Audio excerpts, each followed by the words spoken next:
everyone. Everyone's okay. Hi, everyone. We are live for Wellness Wednesday Live, and we are thrilled today to have our guest, Jen Araza, and she is dialing in live from California today, and she is a county girl through and through. She was born and raised in Caribou and is living out in the West Coast and enjoying the sunshine there. But I got connected with Jen, obviously through our Caribou connection, but also because she is an blogger and she runs a blog called Girls Seek Joy. Is that right, Jen? Yes, ma'am. Okay, and so as we were approaching this theme for Healthy You for this month, it was sleep health. And just about, I don't even know, was it about a month ago you sent out that blog post? Right? Yeah, a couple months, yeah. At the time I was planning this, I got this blog post from Jen. It was all about bedtime. And that is exactly what we want to talk about today. And so I'm just going to ask for some little leeway for us because obviously with the current situation that's going on in the world, we are working from home. And this is real. Adaptable. This is real time. So we are live and in person, and we're talking about bedtime routines, not just being for babies. And she knows because she's got some kids of her own. I've got some kids of my own. We know all about those baby bedtime routines, but it can really be impactful for us as adults to form our own bedtime routines. And we're going to share and just kind of discuss some of the things that Jen does and that she shared in her blog post about bedtime routines and some of the things she does. And I'm going to chime in with some of the things that I've added into my bedtime routine. Now, one thing just to keep in mind, not everything works for everybody. So you really got to kind of think about what works for you when you're building your bedtime routine. We're just going to offer out a few suggestions of things that work for us that we put into our routines on a regular basis that help kind of get our body ready for good sleep, which is what we're talking about all this month because this is National Sleep Awareness Month. And so we're really trying to help people get the best night's sleep they can for better health and wellness overall. So without further ado, Jen, why don't you tell me a little bit about your bedtime routines and some of the things that you regularly do? All right. Yeah. One of the things that we had talked about yesterday, Bethany, is, you'd said it's more important, the actual routine itself versus the individual habits. So I'm just going to throw out like 7 or 8 things. And then maybe as an action step, y'all can pick 3 things that you consistently do each night. So the first one isn't really part of my bedtime routine, but it's super important in healthy sleep, and that is exercise. So, what is the first thing that people say when a kid has played really hard all day? They always say, they're going to sleep good tonight, right? Awesome. Yes. Yes. And the same goes for adults, but for some reason we think that we're exempt from that. We get up in the morning, we sit down at work all day, we get home, we sit down to eat, and then we sit down to watch Netflix or whatever, and then we expect our body and brain to be able to shut down and go to sleep. I hope you can hear me all right. Can you hear me? Okay, good. Okay, good. So exercise is super important to exhaust our bodies too. We need to move our bodies. And I saw something on your page the other day to not exercise too close to bed though, because it spikes cortisol. So just try to get movement every single day to help you sleep better. The next one, what's that? We did do a bedtime yoga class with Healthy You a couple of weeks ago at the beginning of the month. And so that is a kind of exercise I think people could do a little bit closer to bed. That's not kind of getting that heart rate up, but more one that's a little more relaxation focused. So, but definitely those high impact cortisol boosting ones, we definitely want to kind of stay away. Keep away from bedtime, or you'll just pass out right away. I don't know. The next one is, I know it's hard for me personally. I think it's hard for a lot of people. But keeping your phone out of your bedroom, not a fan favorite, I know, because it's so easy to shut down and be like, I'm just gonna scroll. But there's a lot of reasons why I try to keep my phone out of the bedroom. And one of the first things I do is just try to charge it in the kitchen and then walk away from it for the night. And there's a couple things that directly impact sleep, one of which is just stimulating you, and you end up going down rabbit hole after rabbit hole, and you look up and it's midnight or 1 o'clock or whatever, and you're still awake. So I think just even keeping that enticement out of the room is important. The other is the blue light. So the blue light from the phone actually delays the release of the sleep-inducing hormone melatonin. And it actually apparently resets the body's internal clock to a later schedule. So it kind of throws your circadian rhythm off. So all that to say, it's best to just keep it out of the bedroom, read a book instead, something more mellow than scrolling Instagram or Pinterest. Pinterest is my favorite. Now this goes to all screens, right? This is like all the screens, or is this just phones maybe? Oh yeah. Also, I know some people have TVs in their room, and that like blows my mind up. I could not sleep with the TV in my room. But yeah, specifically any screens, any screen. Yeah. I was speaking about a phone, but you're right. Lots of screens are in bedrooms, and I just forget that. If you're choosing to read, let's not read with an e-reader or anything. Right. Yeah. We're not looking for Kindle substitutions for our books. Those still. Right. Let's look at a book or comic books, whatever you gotta do. My husband looks at comic books to shut his brain down. One of the things that we came up against with that is that we still needed an alarm clock in our room, or we needed some sort of alarm, right, to wake up in the morning. So that was kind of our excuse for a while to have the phone in our room. But we went ahead and bought a good old fashioned alarm clock. And they have these really great alarm clocks now that the light from the numbers isn't blaring in your room, because that's pretty awful too. It actually goes away, and it's when you set it at night, it starts like a setting sun. So it's a really natural progression to sleep, and it's really relaxing and lovely. And it plays crickets. It's great. So I can post a link or whatever to something like that if people want to know what that is. All right. So the next thing we were talking about yesterday, I said early bedtime, but you were saying consistent bedtime. So I feel like an early and consistent bedtime is really important. And I had mentioned that a naturopath once told me that you want to get as many hours as you can before midnight. Those hours count the most. So do you want to weigh in on that, Bethany? Yeah, and they're saying because that time that it takes you to get into the REM sleep is really where those hormones kind of balance back out as we're sleeping. So all the stress that we dealt with all through the day, they kind of set us on this uneven keel. And when we get that good sleep, once we're 2 or 3 hours into our sleep, we're getting the REM sleep we need, and that kind of helps those hormone levels come back into balance. So ideally, when we're waking up in the morning, we're feeling refreshed, our hormones, for the most part, are in alignment. So we have that room for them to get out of alignment as we go through the day. We don't want to wake up out of alignment and then we're already behind the 8 ball with our stress levels all throughout the day. Yeah. So would you agree that going to bed from, even if you get 10 hours and it's like midnight to 9, it's not as good as getting sleep, from 9 to 7 or whatever? Yeah, true, because we've got that circadian rhythm that our body is designed for. We're designed to sleep when it's dark out and obviously be awake when it's light out. And again, we live in a society where people work 3rd shifts. We have 24-hour operations going on. So you've got people that really have to work around that, but that can be an impediment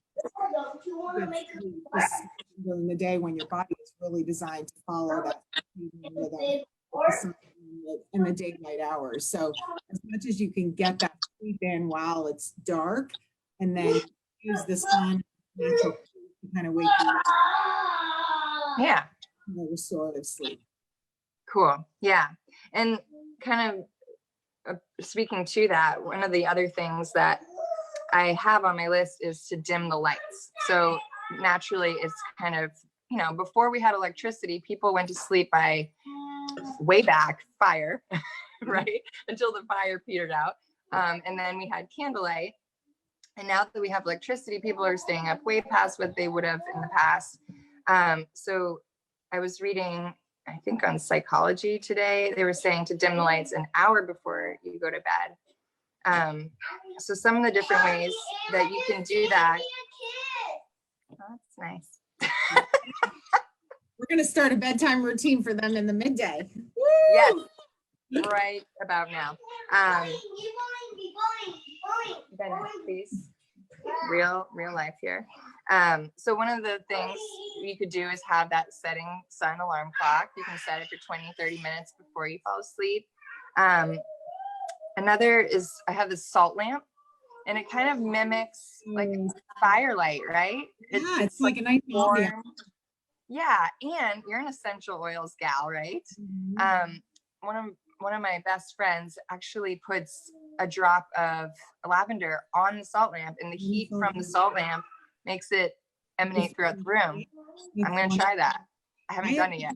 I've never used my oils on my salt lamp, but I'll definitely try it. Give it a try.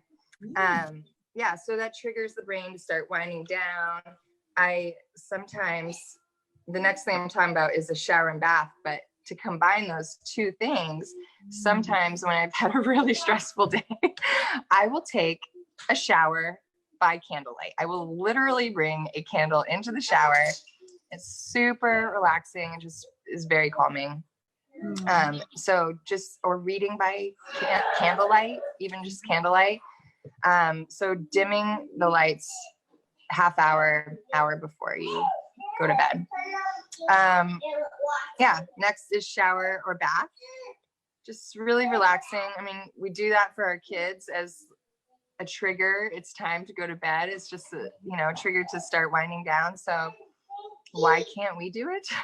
My bath is very short. I mean, we're talking like this tall. So I don't do baths, unfortunately. I don't either. I wish someday I will have a deep tub. But right now I do showers. And you can use essential oils too that are good for sleep in your tub, or you can use them in the shower, even just dropping them and letting the hot water from the shower will sometimes help. Yeah. And if you are able to take a bath, you can put some Epsom salts in there, which has magnesium. And I thought this was really funny. A site that I saw called it nature's original chill pill. Oh, that's awesome. Yeah, magnesium is nature's original chill pill. So if you put some magnesium salts and lavender oil in there, really relaxing. And I'm doing an online video on Monday night about essential oils for sleep too. So if anybody watching is interested in knowing more about that, just take a look on the Healthy You page for that event and get more information on how to join us on Zoom for that. Yeah, I want to be in on that. All right. So the other day you did a body scan meditation. Yes. So that's wonderful. Sleep meditation. Sometimes I do that for my son when I am all on my own to put all three to bed. And so I'm like, okay, you're going to listen to a sleep meditation. Another thing is ASMR. This is a really new discovery or creation, whatever you want to call it. And it stands for Auto Sensory Meridian Response. And not everyone can necessarily experience it, but it's just like tingling of the head. And it really is a deep relaxation. And a lot of people use it when they have sleep disorders or even depression, chronic pain. It helps. There's been proof of after listening to ASMR, people with chronic pain have less symptoms. Obviously, talk to your doctor. Don't take my word for that. But so if you're really in a pinch and you have had a very stressful day and you just cannot shut your brain off, I'm not going to go into ASMR. I feel like that could be a whole other conversation. but if this intrigues you, Google it. ASMR. It it kind of replicates, after reading more about it and things, to me it sort of replicates the feeling of just being put to sleep by a parent or a caretaker, you know, like the peaceful whispering voices. They called Bob Ross the like original ASMR guru. He's got kind of that monotone, happy. It's such a voice. It's not monotone, boring, but it's really just like soft and lyrical and whispery. Much unlike the people in my room right now. It's all good. So yeah, benefits are less stress and faster ability to fall asleep. And then another one is, we had talked about having a journal by your bedside for a brain dump. So a lot of the time, you know, you might start thinking of things that you have to do the next day, and your brain will do everything in its power to hold on to that. And so if you can just write that down, your body's able to relax, your brain is able to relax, and you don't lose that information, which is important. That's a big one for me, because I am like notorious for coming up with great ideas when I'm laying in bed and trying to sleep. So I need that. I call it notebook, right on my nightstand, and then that way, if I have any ideas or something, like I'll follow up on this tomorrow at work or whatever, I can just jot it down and not worry about it anymore and focus on the sleep that I need. Yeah, it gives you permission. It gives your brain permission to just shut down, stop thinking, which is really important. And then the last one I have is herbal tea. It sounds super simple, but like you were saying earlier, you know, it's not specifically about the herbal tea, it's about the routine. So for me, after I had my son, my oldest son, I would, to delineate the day, like, okay, mom part, and now it's me time, I would pour some wine. And I was like, hey, that's how I'm delineating. But that actually can disrupt sleep. I know that's not like a favorite thing to say to people, because people love their wine. But I switched to herbal tea, and that does the exact same thing with no side effects, obviously. And it just triggers my brain again, like, all right, it's time for me to start winding down. Now it's, you know, rest and relaxation part of the day, as long as everyone's asleep. And it's delicious. Yeah, it is. I've been able to use some of those berry teas to help kind of create my sweet tooth at night when I would eat. And I think it's in the eating too, in this whole thing. Well, eating may not be part of your bedtime routine, and it really shouldn't be, because another thing that can kind of keep you up later is if you eat too close to bedtime. So in part of your bedtime, maybe not eating a certain amount of time before you plan to go to sleep. You'll be digesting, and it'll still be doing work. Even if you go to sleep, it's still going to be processing through the food that you've eaten recently, and we will not truly get to that restorative sleep that we're talking about. So watching what you eat, caffeine is another one too, that your body, it's continuing to stimulate and your body's processing. I was notorious. I could, where I would drink like espresso at 10 o'clock, and I'm like, oh, I can go to sleep. I can go to sleep. And I could physically sleep, but I'd wake up feeling like junk because it wasn't that good restorative sleep. And that's why, because your body's still dealing with it for hours after. For sure. Yeah. So, for sure. So that's my list. That's your list. All right. So those are some of the things Jen's doing in her bedtime routine. And again, exhaustive lists. I mean, you've got people that read scripture, you've got people that just, you know, journal all at night, write letters, you know, some people draw, if that's the thing, maybe doing some of that coloring, the adult coloring could be something people could add. As you can see, I've got some of that on my wall here. I've got kid colors and some of the stuff. Awesome. Myself. So any kind of thing that relaxes you, it should be something you get into routine. He is doing it consistently. Like you said, you know, once you get in the habit of having that herbal tea, body, just like a baby, when we sing to the baby and change the diaper after we've given it a warm bath, you know, get to sleep and give it its bottle, you know, the baby is saying, Mhm. what happens every night at bedtime. So we do that very same thing, even as a For sure. Yeah. And like we said at the beginning, maybe just choose 3 things and do that consistently and get in that habit and see what that does. Absolutely. Wow. Thank you so much, Jen, for being with us today. I appreciate it. I love that you're out in the world sharing some great wellness information. I know you've done a lot on financial stuff and budgeting and stuff. It's really exciting too. I know we're kind of connected on that. Yes. But if people want to find you, is it girlseeksjoy.com? Yes, girlseeksjoy.com, or I'm on Instagram pretty regularly. Okay. At Girl Seeks Joy. Girl Seeks Joy. So be on the lookout for Jen, and follow her, subscribe to her blogs. I've learned a lot just getting them in my email since I've subscribed. And she's a busy lady. And you've got, how old is your baby? Oh, he's 12 weeks. He's massive. Got little babies and bigger kids, and she's speaking that joy and making it work for her in so many different ways. And you're a light in our world. So thank you. Oh, thank you. Thanks for having me on. Oh, no problem. Thank you to everyone for joining us. We appreciate it. We look forward to our next Wellness Wednesday Live in the month of April. So have a great day.